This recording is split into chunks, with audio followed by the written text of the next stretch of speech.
Assalamualaikum warahmatullahi wabarakatuh. Di sini dengan nama Muhammad Abdido Paraga akan menjawab pertanyaan yang Ibu pertanyakan. Yang pertama, jelaskan apa pengertian retorika dakwah, urgensi dan manfaat kita mempelajarinya. Oke. Yang pertama ialah pengertian. Diambil dari kata Profesor Dr. Andos Onong Pujana Effendi MA. Dia mengatakan bahwasanya retorika atau dalam bahasa Inggris itu ialah retorik, bersumber dari perkataan, ada juga nama latinnya yaitu retorika yang berarti ilmu bicara. Jadi definisi yang bisa kita dapat menyimpulkan bahwanya retorika dakwah adalah keterampilan menyampaikan ajaran Islam secara lisan guna memberikan pemahaman yang benar kepada kaum muslimin agar mencapai menerima seruan dakwah Islam yang kita sampaikan begitu. Adapun urgensinya ialah retorika dimaksudkan ini ialah menyampaikan kebenaran Al-Quran dan hadis untuk mengubah penonton untuk menjalankan dari perintah Allah, melakukan hal yang kebaikan dan mencegah yang mungkar. Adapun manfaatnya dalam mempelajari retorika ini, yang pertama ialah membuat kawan-kawan sekalian pandai dalam merangkai kata dan berbicara di depan umum. Yang kedua ialah memahami pentingnya intonasi dalam berbicara dengan orang lain. Terkadang ada orang membicarakan topik kesedihan maupun kebahagiaan dengan ekspresi datar, sehingga pesan yang disampaikan tidak berbekas sama sekali. Makanya kita perlu memahami yang namanya intonasi. Yang ketiga ialah ide yang ingin kamu sampaikan kepada orang lain akan lebih mudah dicerna. Yang keempat ialah dengan mempelajari retorika, kamu juga akan pandai menjadi moderator, MC, dan pembawa acara sebagainya. Dan yang kelima ialah akan lebih dihargai. Beda orang yang bicara biasa dengan berretorika. Orang berretorika akan lebih dihargai di depan umum ketika seseorang itu bicara di depan umum. Selanjutnya, nomor 2, jelaskan persiapan apa saja yang harus dilakukan dalam berpidato. Adapun saya ambil beberapa langkah-langkah untuk persiapan berpidato. Yang pertama ialah menyiapkan mental dan kondisi. Ya, sebagai seorang pembicara harus kita menyiapkan mental gitu. Yaitu yang pertama yang untuk kita pahami. Yang kedua ialah menentukan tujuan pidato. Dari situ kita harus membicarakan tentang materi, tujuan kira-kira apa sih materi yang ingin kita sampaikan dan tujuannya itu untuk apa gitu. Yang ketiga ialah memilih dan menyampaikan pokok utama. Pokok utama ini lebih ke permasalahan yang ada di sekitar kita. Jadi kita lebih membahas apa sih pokok-pokok utama dalam kita berpidato. Selanjutnya ialah menganalisis pendengar dan suasana pidato. Mungkin dalam hal ini kita lebih bikin namanya ice breaking ataupun ngomong itu bicara dengan santai gitu.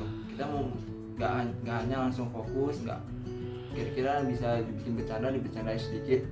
Selanjutnya lah mengumpulkan kata kunci pidato gitu. Kita ambil kata-kata kunci berpidato yang kemudian itu bisa jadi pengingat orang. Ketika orang keluar dari tempat, orang mengingatnya.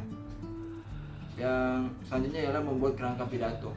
Jadi juga perlu untuk kita menyampaikan sesuatu, kita harus punya kerangkanya, kita mau menyampaikan materi itu seperti apa. Yang selanjutnya ialah melatih suara agar tidak gugup saat berpidato. Nah, ini yang terakhir. Kita harus bisa melatih suara itu setiap hari. Bila perlu, kita mengulanginya di depan kaca biar kita terlalu lebih pede akan apa yang kita sampaikan. Nggak usah takut pada pendengar. Yang penting kita apa yang kita sampaikan itu betul-betul berguna. Begitu saja. Selanjutnya, pertanyaan ketiga. Apa yang Anda ketahui mengenai retorika dakwah sebagai sebuah seni dan ilmu? Jelaskan dengan disertai argumentasi secukupnya. Menurut saya kita pahami dulu retorika itu tidak hanya sekedar dengan berbicara di hadapan umum, melainkan merupakan suatu gabung antara seni bicara dan pengetahuan atau suatu masalah untuk meyakinkan pihak orang-orang banyak melalui pendekatan persuasif.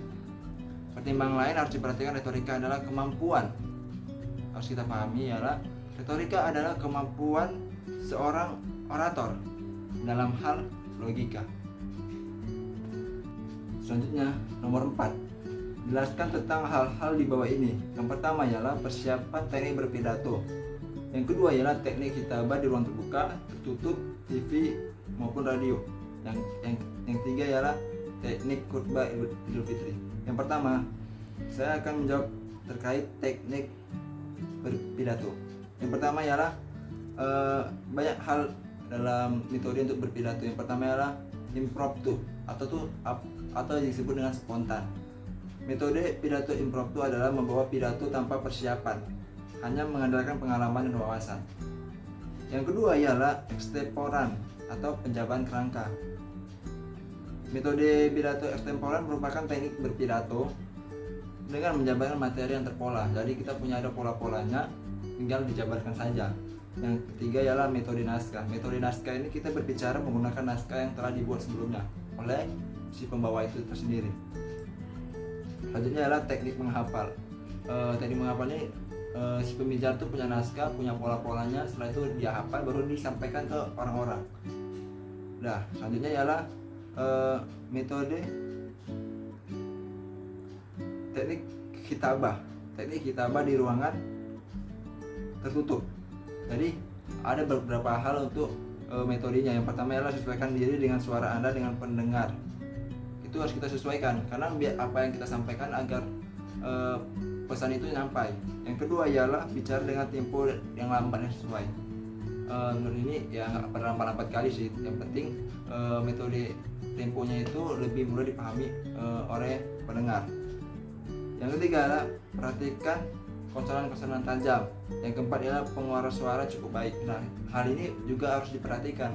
Dari mikrofon, dari speaker harus kita lihat, kita cek bahwasanya suara itu bagus atau tidak. Yang kelima ialah mengucapkan dengan jelas. Dalam hal ini ya lebih dapat poin penting, lebih mudah disimak apa yang kita sampaikan jika kita memberikan pernyataan itu dengan jelas. Yang terakhir ialah bunyi itu diperkeras dengan vokal. Jadi kita harus punya vokal yang suara kita yang bulat agar si pendengar menarik itu untuk melihat kita. Terus ada juga khitabah di dalam ruangan terbuka. Kalau di ruangan terbuka ini berbeda dengan di ruangan tertutup. Kalau di ruangan terbuka ini yang pertama ialah gunakan suara keras dan lantang. Biar apa? Biar orang itu semangat, orang yang mendengar itu lebih semangat. Yang kedua adalah perjelas kata-kata yang disampaikan. Kita harus kita perjelaskan kata-kata yang kita sampaikan. Kalau bisa nggak mesti satu persatu, tapi jelas. Yang ketiga adalah memperhatikan tempo bicara. Ini juga penting kalau kita berbicara di ruang terbuka. Ada juga khitabah dalam televisi dan radio. Dari sini saya kelompokkan jadi satu. Dalam hal ini tidak jauh beda dengan khitabah di ruangan tertutup. Tapi kita harus perhatikan ialah yang pertama, materi dakwahnya harus senantiasa berpegang teguh terhadap Al-Quran dan hadis. Itu penting. Yang kedua ialah perhatikan kembali alat untuk menyiarkan, seperti kita mau mic-nya ataupun sebagainya, kita harus lebih diperhatikan kembali. Yang ketiga adalah jadikan pegangan dalam setiap aktivitas dakwah apapun. Itu menjadi penting. Yang ketiga ialah khutbah Idul Fitri. Dalam hal ini tidak jauh beda dengan khutbah di ruangan tertutup, melainkan kita harus mengikuti yang namanya rukun-rukun khutbah Idul Fitri. Seperti yang pertama itu membaca takbir sebanyak 9 kali. Yang kedua adalah memuji Allah dengan syukuran karena membaca Alhamdulillah. Membaca salawat Nabi antara lain dengan membaca Allahumma sholli ala sayyidina Muhammad wa ala sayyidina Muhammad. Yang selanjutnya adalah berwasiat tentang takwa, dan terakhir adalah membaca ayat Al-Quran. Selanjutnya adalah pertanyaan yang kelima, jelaskan bagaimana etika dalam berdakwah. Nah, ini saya kelompokkan jadi 5 jenis. Yang pertama ialah qaulan ma'rufan, ialah perkataan yang baik. Maksudnya dalam hal ini ialah berarti pembicaraan yang bermanfaat, yang memberikan pengetahuan, memecahkan pikiran permasalahan apapun, dan menunjukkan pembesaran masalah dalam kesulitan. Itu yang pertama. Yang kedua ialah qaulan kariman, memperlakukan orang lain dengan penuh rasa hormat.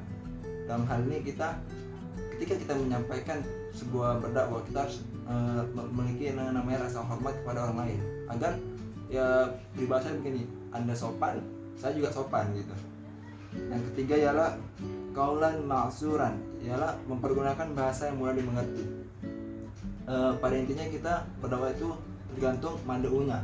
Jangan kita menyampaikan di lingkungan masyarakat dengan bahasa kita di kuliahan, itu justru mandua itu nggak paham apa yang kita sampaikan. Yang keempat ialah perkataan yang balik, pasti dewasa dan menyentuh hati. Lebih kepada yang namanya menyentuh hati. Agar dakwah itu mudah diterima, kita harus menyampaikan dakwah dengan penuh lemah lembut agar dapat menyentuh hati mereka. Yang kelima ialah perkataan yang karim atau mulia, hormat dan sopan. Kemudian mungkin itu saja yang bisa saya jawab, bisa saya sampaikan dengan sebaik-baiknya. Kalau misalnya ada kata-kata yang salah mau dimaafkan, bisa ada kata-kata salah mau diberitahu apa kesalahannya. Saya masih hanya manusia yang punya letak kesalahan, mau dimaafkan. Lebih kurang itu saja. Demikian, assalamualaikum warahmatullahi wabarakatuh.